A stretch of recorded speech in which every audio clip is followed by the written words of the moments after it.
কয়টা জিনিস আরবিতে মুক্তাদা হয় এগুলো আমরা জানি না, বিদায়ী বাক্যের মধ্যে কোন শব্দ।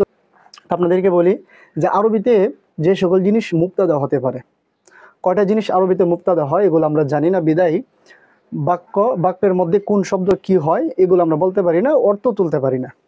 এই কারণে আমরা আজকে দেখব কোন কোন শব্দগুলো কি হয় বাক্যে মুক্তাদা হতে পারে। প্রথমত আমরা যদি দেখি, এখানে যদি বাক্যের শুরুতে কোনো মানুষের নাম যদি থাকে তাহলে এটা মুক্তাদা হবে। কারিমুন তিলমিজুন, কারিমুন তিলমিজুন, মুক্তাদা মানে যার সম্পর্কে খবর দেওয়া হয়। কারিমুন তিলমিজুন, কারিম একজন ছাত্র, তাহলে বাক্যের শুরুতে কি আসলো? মানুষের নাম আসলো। আর বাক্যের শুরুতে যদি এলাকার নাম আসে তাহলে কিন্তু এটা মুক্তাদা হবে। খুবই ইন্টারেস্টের বিষয়, বাক্যের শুরুতে যখন এলাকার নাম আসবে, এলাকা আপনার বাড়ি, আপনার জায়গা, আপনার পাড়া, আপনার গ্রাম, আপনার শহর যা আছে, যদি এলাকার নাম হয় তাহলে এটা কি হবে? আপনার মুক্তাদা হবে। ঢাকা আসিমাতু বাংলাদেশ, ঢাকা কি বাংলাদেশের রাজধানী। এরপরে বাক্যের শুরুতে যদি সর্বনাম আসে, মানে জমির, যেটা নামের পরিবর্তে ব্যবহৃত হয়, নামের পরিবর্তে ব্যবহৃত হয় এরকম জিনিস আরবিতে 70টা আছে, আপনারা জেনে নেবেন। 5 প্রকার জমিরের মধ্যে 70টা জমির আছে। এইগুলো যদি নামের বাক্যের শুরুতে যদি হয় তাহলে এটা মুক্তাদা হবে। হুয়া জাইদুন, সে জায়েদ, ঠিক আছে? বাক্যের শুরুতে সর্বনাম, এটা মুক্তাদা।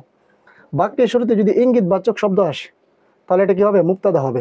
হাযা কলামুন, ইহা একটি কলম। হাযা কিতাবুন। তবে এখানে একটা শর্ত আছে, হাজাটা তখনই মুক্তাদা হবে, ইসমে ইশারা মুক্তাদা হতে হলে পরের শব্দটা আলিফ লাম ছাড়া হতে হবে। ইসমে ইশারা যদি মুক্তাদা হতে হয় তাহলে শর্ত হলো পরের শব্দটা আলিফ লাম ছাড়া হতে হবে। এখানে আলিফ লাম ছাড়া কিন্তু আছে, এই কারণে এটা মুক্তাদা হবে। আর যদি এই শব্দটা আলিফ লাম সহ হয় তাহলে ইসমুল ইশারা মুশারুন ইলাইহি হবে, ঠিক আছে? এরপরে বাক্যের শুরুতে যদি সম্বন্ধসূচক শব্দ আসে, সম্বন্ধবাচক শব্দ, যেমন কলামু কারিমিন জাদিদুন, কারিমের কলম নতুন। সম্বন্ধবাচক শব্দ বলতে কি? সম্বন্ধবাচক শব্দের শুরুতে মানে মোজাফ ও মোজাফ ইলাইহি থাকবে। কলামু কারিমিন, কারিমের কলম নতুন, ঠিক আছে?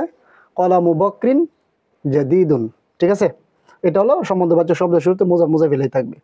এরপরে বাক্যের শুরুতে টি যুক্ত শব্দ যদি হয় তাহলে এটা মুক্তাদা হবে। আল কলামু জামিলুন, কলমটি নতুন। কলমটি কি?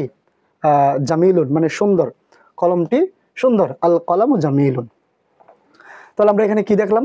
এখানে দেখলাম যে সকল জিনিস আরবিতে মুক্তাদা হইতে পারে, বাক্যের শুরুতে যদি মানুষের নাম আসে তাহলে মুক্তাদা হবে। এটা উদাহরণ। বাক্যের শুরুতে এলাকার নাম আসলে মুক্তাদা হবে। ঢাকা আসিমাতু বাংলাদেশ। বাক্যের শুরুতে যদি সর্বনাম আসে তাহলে মুক্তাদা হবে। বাক্যের শুরুতে ইঙ্গিতবাচক শব্দ আসলে মুক্তাদা হবে। বাক্যের শুরুতে সম্বন্ধবাচক শব্দ আসলে মুক্তাদা হবে। বাক্যের শুরুতে টি যুক্ত শব্দ আসলে মুক্তাদা হবে। তাহলে আশা করি জানতে পারলেন এবং বুঝতে পারলেন। যদি উপকার হয় তাহলে অবশ্যই আমাদের চ্যানেলটাকে সাবস্ক্রাইব করবেন, সাথে থাকবেন। আসসালামু আলাইকুম ওয়া রাহমাতুল্লাহ।